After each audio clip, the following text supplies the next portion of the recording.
Halo semuanya, Assalamualaikum warahmatullahi wabarakatuh. Salam sejahtera bagi kita semuanya. Berjumpa lagi dengan saya Haris di channel YouTube Hariska Vlog Playlist Info Bansos. Pada kesempatan kali ini, hari Sabtu ya, kita akan sharing terkait pertanyaan-pertanyaan yang sudah masuk di kolom komentar YouTube saya.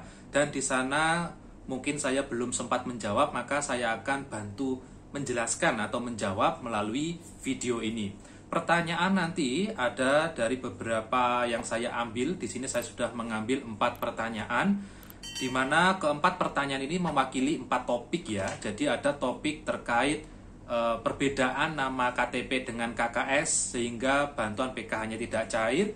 Berikutnya terkait BPJS Kesehatan, dia tercatat menerima tapi kartu Indonesia Sehatnya itu tidak ada. Berikutnya kemarin ada pendataan, itu pendataan apa gitu ya. Lanjut pertanyaan terakhir nanti terkait kapan tanggal pastinya PKH itu cair. Nah, untuk menjawab keempat pertanyaan itu langsung saja akan saya balas pada video kita kali ini. Maka dari itu nanti informasi pada video ini silakan Anda simak sampai tuntas. Siapa tahu pertanyaan ini juga terjadi pada Anda, sehingga mungkin Anda menginginkan jawabannya seperti apa tanggapan saya ya, akan saya tanggapi pada video saya kali ini. Baik, Sobat Netizen, keluarga Indonesia, dimanapun Anda berada, silakan Anda simak informasi berikut ini. Baik, keluarga Indonesia, Bapak Ibu sekalian, Sobat Netizen, dimanapun Anda berada, jadi sudah saya rangkum tadi itu ya, ada 4 pertanyaan yang nanti akan saya jawab. Langsung saja, pertanyaan pertama itu dari akun Atik_, ya. Mas Haris, kalau diperiksa di data PKH-nya, nama suami, nama anak-anak semua sama kalau di KK. Tapi masalahnya nama saya di KTP Atik, di PKH namanya Ati Kartika Satri gitu ya. Kalau tahu gak cocok, kenapa dulu pas ngambil undangan ke kecamatan dikasih oleh petugasnya ke saya? Rumah saya aja gak ada pelapornya. Gimana mau masuk ke golongan gak berhak lagi dapat PKH? Gimana solusinya? Langsung saya jawab dari pertanyaan Ibu Ati ini. Jadi memang betul penyebab ketidakcairan PKH saat ini adalah perbedaan nama antara KTP dengan KKS. Dulu PKH bisa cair, namanya beda ya. Yang penting NIK, nomor induk kependudukannya itu masih sama. Jadi dulu namanya mungkin ada yang beda gitu ya, beda huruf atau gimana.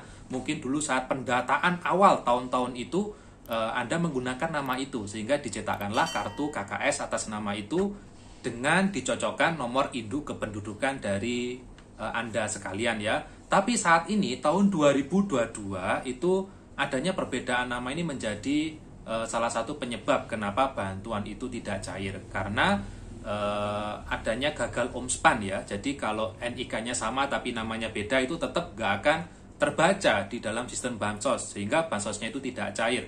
Nah, apakah yang menyebabkan bansos Anda itu terkait nama KTP ini ya, itu perlu dicek dulu di dalam SIG-NG ya, di dalam data bansos ya Ibu. Jadi nanti Anda coba konsultasi ke pendamping untuk dicek di SIG-NG.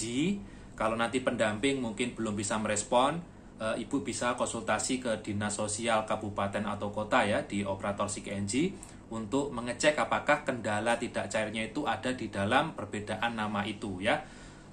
Jadi bukan karena dihapus ini ya. Jadi ini memang betul mungkin karena beda nama KTP dengan KKS sehingga sistem tidak bisa membaca. Kalau sistem tidak bisa membaca ya bantuannya tidak cair. Dulu bisa cair, tapi sekarang kebijakannya sudah berubah, menterinya sudah ganti gitu ya. Sehingga kebijakan saat ini sudah disamakan dengan Dukcapil. Lalu solusinya bagaimana terkait Bu Ati ini? Ya, solusinya kemarin ada yang solusinya itu nama KTP-nya disamakan dengan kartu merah putih ya, atau KKS. Atau kemarin kita cek juga ternyata otomatis sudah dibetulkan ya oleh Kementerian Sosial melalui Omspan. Itu kemarin yang sempat ada beda nama, tapi di tahap 3 tiba-tiba dia cair lagi karena namanya di rekening sudah menyesuaikan di KTP. Kalau di KKS-nya tertera beda, tapi kan di data rekeningnya sudah betul, sehingga bantuannya bisa cair lagi. Itu kemarin ada seperti itu. Tapi untuk memastikan itu yang tadi saya sampaikan, dicek dulu ya di dalam SIG-NG untuk memastikan apakah penyebabnya karena KTP ataukah karena penyebab yang lain ya. Berikutnya dari akun Ida Purwani menanyakan terkait Assalamualaikum Pak, Waalaikumsalam. Ini dapat PBI tapi kartu kok gak dikasih. Oh, jadi dapat PBI tapi kartunya kenapa kok tidak diberikan ya? Bagaimana mau bikin? Ini mau bikin apa ya? Mungkin bagaimana mau bikin kartu itu ya. Tapi di situ sudah direspon oleh akun Uul 11 ya. Langsung datang ke kantor BPJS, tapi sekarang kantor BPJS tidak mencetak kartu. Kita bisa pakai KTP. Oke, jadi terkait hal itu memang betul ya, sekarang untuk BPJS itu cukup pakai KTP saja. Karena nanti di sistem itu sudah bisa terbaca apakah Anda penerima BPJS atau tidak. Apakah BPJS dari pemerintah ataukah BPJS mandiri, itu sudah bisa terbaca di sistem. Jadi kita berobat tidak perlu bawa kartu lagi, cukup KTP-nya aja serahkan ke resepsionis di rumah sakit, akan terbaca gitu ya. Jadi terkait kartu apakah dicetak atau tidak itu sekarang tidak ada masalah Bu ya. Yang jelas bahwa KTP Anda ketika berobat cukup menggunakan KTP saja, karena nomor induk kependudukan nanti sudah terintegrasi dengan data BPJS. Berikutnya, pertanyaan ketiga. Ini terkait pendataan ya. Jadi dari akun Bagus Permana kemarin menanyakan ada RT sama kader ke rumah minta kakak. Terus tanya pekerjaan suami, terus foto rumah, foto WC, emang mau dapat bantuan apa ya Pak? Nah, Bapak Ibu sekalian, jadi perlu diperhatikan bahwasanya bulan Oktober kemarin itu ada beberapa survei yang dilakukan. Ada survei dari BPS, Badan Pusat Statistik ya. Pada Oktober kemarin itu ada agenda yang namanya Reksosek, Registrasi Sosial Ekonomi. Berikutnya dari SDM PKH juga TKSK kemarin ada agenda Asesmen Data Kemiskinan.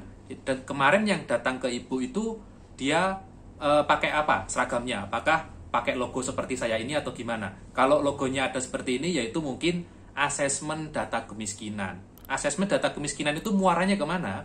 Muaranya yaitu pendataan keluarga ke dalam data DTKS, data terpadu kesejahteraan sosial. Kalau nama Anda nanti sudah lolos masuk ke DTKS, kedepannya itu akan berkesempatan bisa mendapatkan bantuan sosial seperti PKH, BPNT, BLT, dan lain sebagainya, begitu ya. Tapi kalau kemarin yang datang itu dari teman-teman Reksosek, yaitu adalah pendataan sensus ya, sensus registrasi sosial dan ekonomi, begitu. Berikutnya, pertanyaan keempat dari Abdullah Fahmi. Tanggal berapa cairnya? Tanda tanya. Nah, pertanyaan ini sebenarnya tadi menanyakan terkait PKH. Jadi pertanyaan itu saya screenshot menanyakan kapan tanggal berapa PKH cair. Jadi perlu dipahami Bapak Ibu sekalian, untuk PKH itu tidak ada tanggal pasti kapan cairnya. Bahkan SDM PKH se-Indonesia ya, saya yakini mungkin se-Indonesia tidak tahu tanggal pastinya itu kapan. Jadi November ini kira-kira tanggal pastinya akan kapan cairnya itu belum ada yang tahu. Taunya bagaimana? Taunya kalau pihak Kementerian Sosial itu sudah menurunkan SK data bayar. Nah, itu baru kita tahu ya. Oh, berarti kalau SK-nya sudah turun, ya bantuannya berarti juga turun. Entah itu turunnya hari itu atau beberapa hari kemudian. Jadi PKH itu tidak ada tanggal pastinya. Tapi untuk rank bulannya itu sudah dikasih bocoran oleh Kementerian. Jadi kalau untuk rank bulannya pencairan PKH itu ranknya 3 bulan ya, jadi 3 bulan. Kalau sekarang itu tahap 4, 3 bulan itu yaitu bulan Oktober, November, Desember. Jadi bisa cair Oktober, bisa cair November, bisa cair Desember. Tanggalnya kapan? Tanggalnya tidak ada yang tahu. Tahu-taunya kalau Kementerian sudah memberikan SK data bayar ya, SK pencairan ya baru kita tahu gitu ya. Tapi selama ini sampai bulan ini belum ada SK pencairan PKH tahap keempat, sehingga kami masih belum mengetahui secara pasti tanggalnya ya. Jadi tanggalnya tahu siapa? Yang tahu ya Kementerian Sosial. Kami SDM di bawah selaku SDM lapangan tahunya ya kalau suratnya sudah turun. Ya sampai saat ini suratnya masih belum turun. Kalau suratnya belum turun, ya artinya bantuannya belum cair. Tambahan ya, terkait tanggal berapa cairnya, ini tiap-tiap bank penyalur juga beda-beda. Jadi intinya PKH itu kan disalurkan melalui bank. Bank yang ditunjuk itu ada Bank Himbara. Bank Himbara itu apa saja? Bank Himbara itu adalah bank himpunan bank negara. Ada BRI, ada BTN, ada Mandiri, dan ada BNI. Tiap-tiap daerah bank penyalurnya kadang beda-beda. Misal contoh di Kabupaten Banyuwangi Jawa Timur itu menggunakan bank BTN ya. Di kabupaten yang lain mungkin di Jember menggunakan bank BNI begitu ya. Di kabupaten yang lain juga menggunakan bank yang berbeda. Tentu tiap-tiap bank penyalur ini kadang jadwalnya berbeda-beda ya. Jadi misal surat pencairan dana dari kementerian turun ke bank, nanti bank memproses, ada yang prosesnya cepat, hari ini sudah selesai, besok disalurkan, ada yang nunggu beberapa hari untuk approval ya, untuk tanda tangan dan sebagainya baru disalurkan seperti itu. Jadi untuk tanggal pastinya kapan itu kami taunya ya dari data dari kementerian dan bank penyalur. Jadi tidak ada tanggal pasti, yang ada adalah rentang bulan pencairan ya, seperti itu ya. Jadi itu adalah 4 pertanyaan yang sudah saya tanggapi. Semoga jawabannya memuaskan ya. Jadi itu tanggapan dari saya. Semoga informasinya bermanfaat ya. Dan ketemu lagi dengan saya Haris di video saya berikutnya. Mohon maaf juga kalau ada kesalahan kata dan ucap. Dan wassalamualaikum warahmatullahi wabarakatuh.